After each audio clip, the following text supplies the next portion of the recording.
निवेदन कर दूं, आज समाज में बेटियां बोझ बन गई। लोगों ने बेटियों को बोझ समझ लिया, लेकिन ये बेटियां बोझ नहीं है। बेटियां हैं तो घर की दीवारें तक बोलती, बेटियां हैं तो घर की पुरानी खिड़कियों को खोलती। जब बेटियां घर में, बेटी अगर घर में एक भी होगी तो सारे घर का सामान व्यवस्थित एक जगह मिलेगा। और यजमान जी आप इस चीज को जानते होंगे, आपकी भी बेटियां हैं 4। और मैंने देखा, मैं वास्तव में अगर बता दूं तो आज कथा कहते हुए मुझे 5वां दिन है, पर मैं आपके बेटे से अभी तक परिचित नहीं हूं कि आपका बेटा है कौन सा, अभी मेरा परिचय नहीं हुआ। पर बेटियां चारों आपकी बहुत अच्छी और बहुत काम करती, बड़ी सेवा करती हैं। और कोई भी वस्तु मांग दे तो तुरंत हाजिर, ये होती बेटियां। बेटियां जब तक घर पे रहती हैं माता पिता के यहाँ, चिड़ियों की तरह चहकती हैं, घर के सारे कामों को करती हैं, सारी चीजों को व्यवस्थित रखती हैं। और तो और जब पिता बाजार से आते हैं तो बेटा देखता पिताजी आ रहे हैं, माथे से पसीना टपक रहा, तो बेटा विचार करेगा कौन से वाले रास्ते से निकले बाहर, कौन सा गेट खुला मिल जाए निकल जाए। आ रहे हैं एक गिलास पानी मांगेंगे और निकल जाएगा, सामने नहीं आएगा।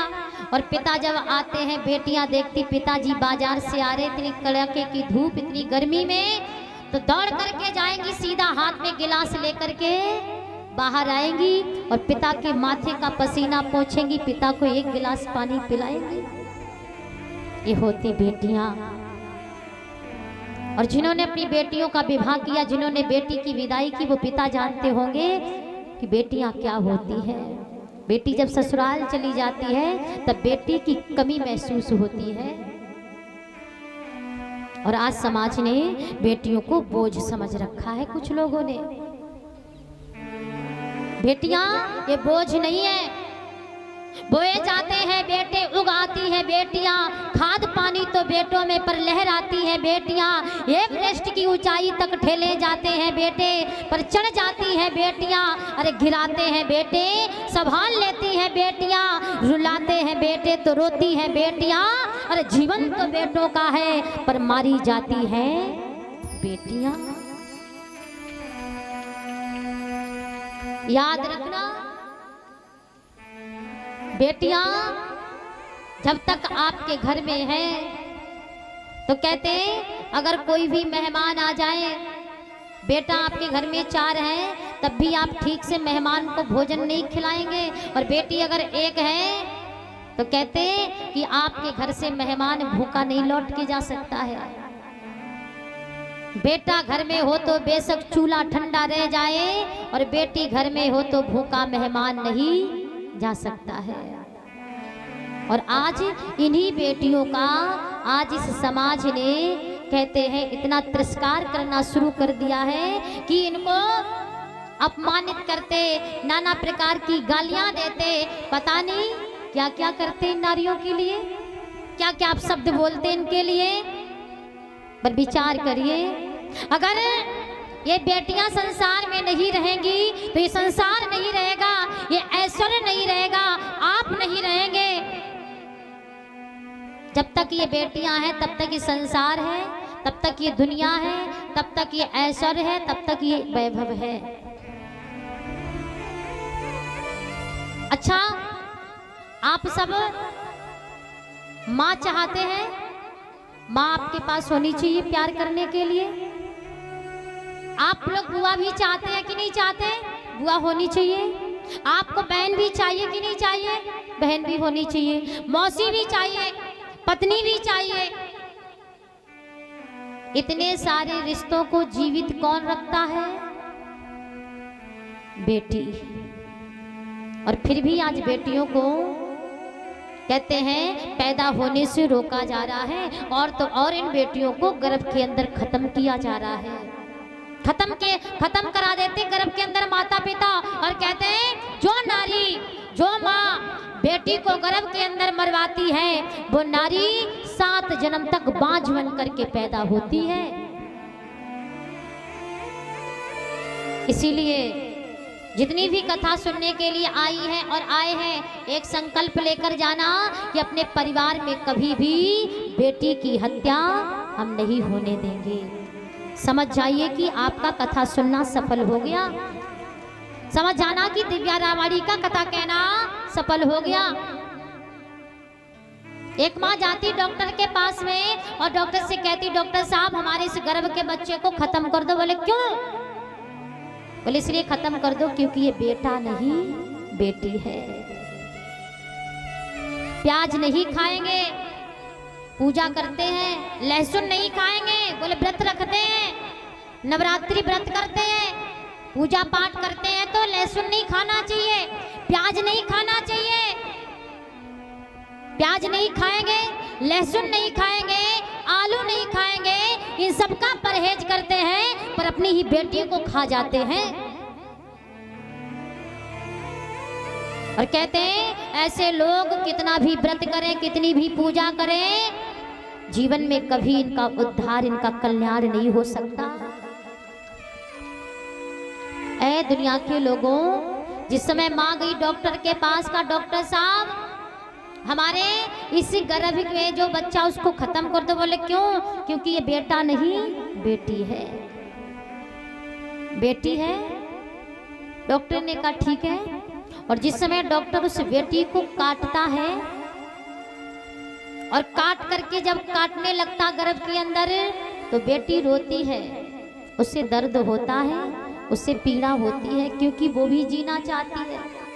उसके अंदर भी आत्मा है, उसके अंदर भी प्राण है माताओं। और जब वो बेटी रोती है, तड़पती है, ये माँ उस बेटी की आवाज को नहीं सुन पाती है और बेटी गर्भ के अंदर रोती है। माँ से कहती, माँ मुझे क्यों मार रही है?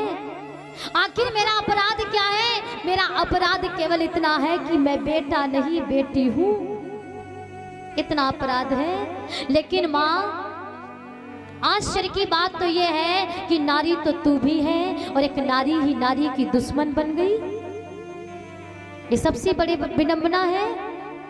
और बेटी रो करके कहती, माँ ऐ माँ मुझको इतना बता, और मुझसे हुई है क्या कोई खता? माँ आखिर ऐसी कौन सी मैंने गलती कर दी जो तुम मुझे अपने गर्भ के अंदर मार रही है? क्यों मरवा रही है? मैं भी जीना चाहती हूँ। और बेटी कहती, माँ ऐ माँ मुझको इतना बता, और मुझसे हुई है क्या कोई खता? आने से पहले मिटाती है क्यों? मैं खुशियाँ हूँ तेरी हटाती है क्यों? आने से पहले मिटाती है क्यों? मैं खुशियाँ हूँ तेरी हटाती है क्यों? क्यों ना मेरे दर्द दिल का पता, और मुझसे हुई है क्या कोई खता? ऐ माँ मुझको इतना बता, और मुझसे हुई है क्या कोई खता? माँ मैं भी जीना चाहती हूँ, क्यों मुझे मार रही है? और माँ मुझे कुछ नहीं चाहिए, मैं भाई के पुराने खिलौने से खेल लूंगी, मैं तुझसे कुछ नहीं मांगूंगी, केवल मुझे संसार में आने दे।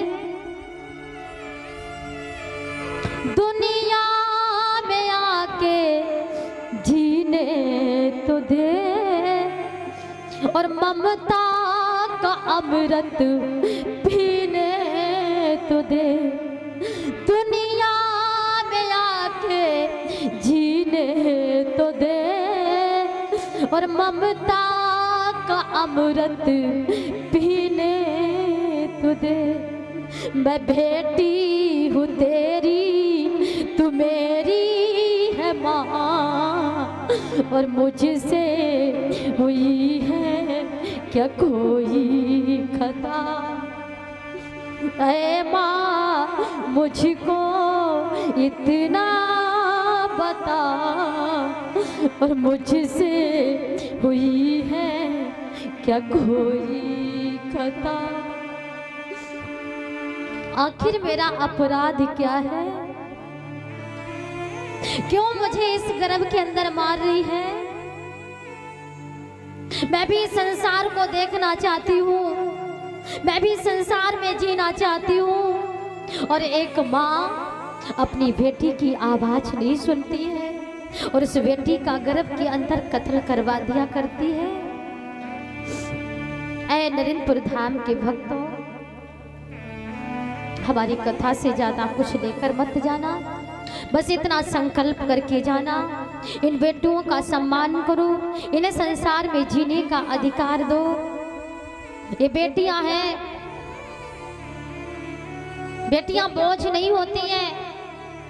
और अगर जो आज के लोग सोचते बेटियां बोझ होती हैं, अगर सीता माँ के माता पिता जनक सुनैना ने सोच लिया होता कि बेटियां बोझ होती हैं, तो रामायण जैसा ग्रंथ अधूरा रह जाता। अगर अनुसुईया माँ के माता पिता ने सोच लिया होता कि बेटियां बोझ होती हैं, तो आपको कौन सिखाता, आपको कौन सिखाता पतिव्रता के लक्षण। वृद्ध रोग वश जड़ धन हीना, अंध बरधिर क्रोधी अति दीना, ये शिक्षा आपको कौन देता। अगर लक्ष्मीबाई के माता पिता ने सोच लिया होता कि बेटियां बोझ होती, तो कौन कहता खूब लड़ी मर्दानी थी वो झांसी वाली रानी थी। ये कौन थी, ये बेटियां थी। और यदि मेरे माता पिता ने भी सोच लिया होता कि बेटियां बोझ होती हैं, तो आज इस नरेंद्रपुर में कथा सुनाने आपको कौन आता। इसलिए ये बेटियां बोझ नहीं है, इन बेटियों का